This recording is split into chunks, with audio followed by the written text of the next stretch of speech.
Alexa, stop. The Steam Deck has failed. Recent reports have indicated that the announcement of the Nintendo Switch 2, not even the formal unveiling of the console, just the announcement trailer, has cratered Steam Deck sales.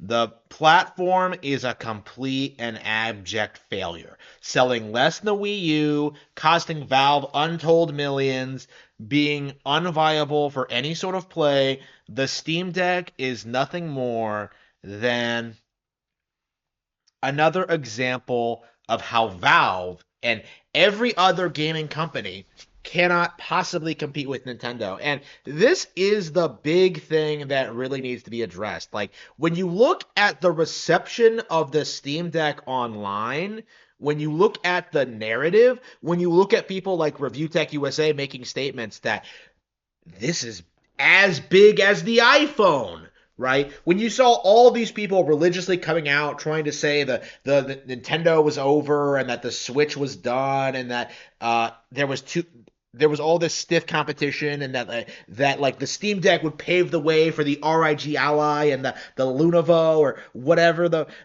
those things are, right? This was the future of handheld gaming, the PC tablet, and didn't happen. Not only did the Steam Deck fail, the Nintendo Switch stayed on top of the market. Introducing a number of iconic, legendary games that will never, ever be available on Steam Deck. Games like The Legend of Zelda Tears of the Kingdom, games like Super Mario Bros. Wonder, and Pokemon Scarlet and Violet. All of which have outsold Baldur's Gate 3, a game that was available on every other platform other than Nintendo, right? The gaming industry tried to pull a Marvel Ultimate Alliance, to destroy Nintendo, by propping up this mediocre RPG that somehow is more limited than Dragon Quest 3, an NES game. We were supposed to believe that Steam Deck was going to be carried by all of these major games. But the reality of the situation is, if you have a gaming PC, the Steam Deck should have no value for you, right? Again, it's so interesting how PC gamers are so eager to downplay the success of consoles. They're so anxious to like, well, my PC, it runs games at higher frame rates, and I don't pay a thing because I pirate everything, and I mod all my games. The reality of the situation is that these same people who will insist that console hardware is unnecessary will bend over and hype up something like the Steam Deck. Something that had no real value to them, something that offered no real utility, something that was a stripped down version of what they already had. The only reason the Steam Deck was put on a pedestal was in a desperate attempt to downplay Nintendo Switch. That's the only reason why. It's the only time you ever really hear about the Steam Deck. It's entirely out of this idea that having that Valve entering the the gaming hardware space was going to somehow do something to Nintendo. And not only did that not turn out to be the case, it wasn't even close to being true. To the point where I honestly, at this stage, don't even consider Valve or PC gaming as a whole even really a viable competitor to Nintendo. I've said this before about PlayStation and Xbox specifically, but I think this is doubly true for Steam and all of their like periphery, PC storefronts, is that they really, truly, honestly are not competitive with Nintendo. Because everyone always does this thing where like, well, millions of people own PCs and millions of people have Steam accounts and millions of people are playing games on Steam, not really taking into account the fact that Nintendo is coexisting with that platform. And Nintendo is actually garnering a real fan base that cares about the brand outside of the gaming space. So that has led to a success in comics, in movies, in merchandising, in a spin-off material, in just, the future of Nintendo is bright. Theme park, Like Nintendo is reaching all these crazy new heights after the most successful console ever produced, the Nintendo Switch. And meanwhile, when you look at the competition, you have people like Review Tech USA trying to tell you that the Steam Deck was as important as the iPhone. Sony is trying to trick people into thinking the PS2 sold 160 million units, right? Instead of talking about the new upcoming games on their platform, instead they're lying to your face about PS2 sales numbers. Like it's it's so insane when you really take into consideration, when you really think about what these people are saying and realize just how little of it applies to real life.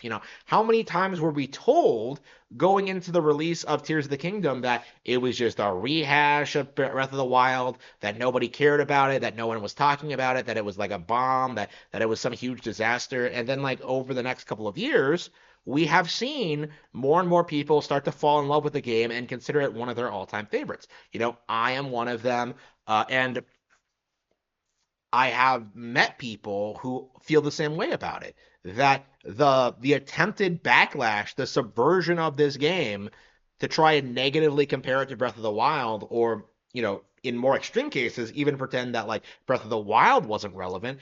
It has all just completely failed. All they can really do is impact day one sales and stop Nintendo games from being cultural phenomenons. They can't allow another Pokemon situation. But it's really not working. It really truly isn't.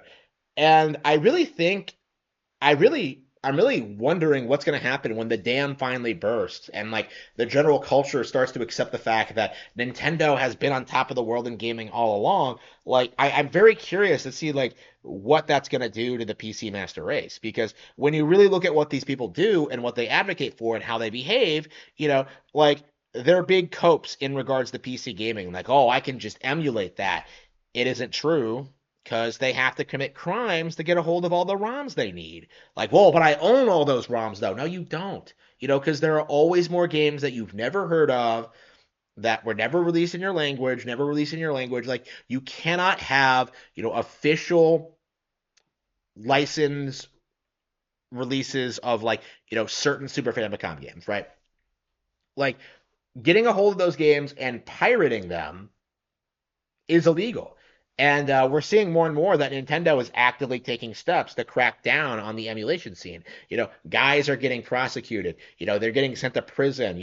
One of them is a literal slave right now. The income for the rest of his life is going straight to Nintendo, right? The people who are behind all the Nintendo modding, the people who are like, spending their lives trying to get Nintendo games to be ran on different hardware, it's all collapsing. And the more you learn about PC gaming, when you actually own a gaming PC and you own a Nintendo Switch, you really do start to realize that both platforms have their purpose. But when it comes to the better, superior gaming experience, you're gonna have to go with the Nintendo Switch, because the Steam Deck and the gaming PC just doesn't offer the same experience that Switch does. The ease of use, the eShop, the Nintendo exclusives, the unique control schemes, games like Mario Party, Mario Kart, you know, elaborate motion controlled games like ARMS, like, the greatest adventure of all time in The Legend of Zelda. Like, nothing Steam Deck has can even come close to that experience.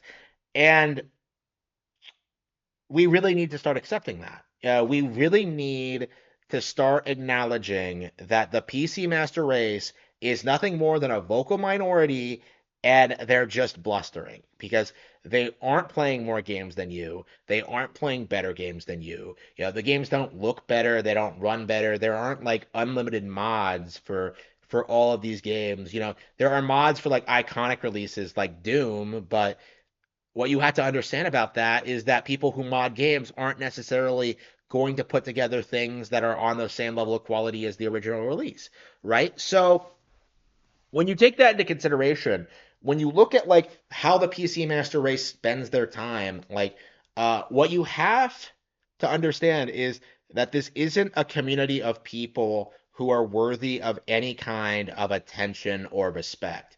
And this epic failure of the Steam Deck really needs to be acknowledged as just the epic L that it is. Because this was supposed to be a valid competitor to Nintendo Switch. This was supposed to drive interest away from the platform, but it's getting a sequel.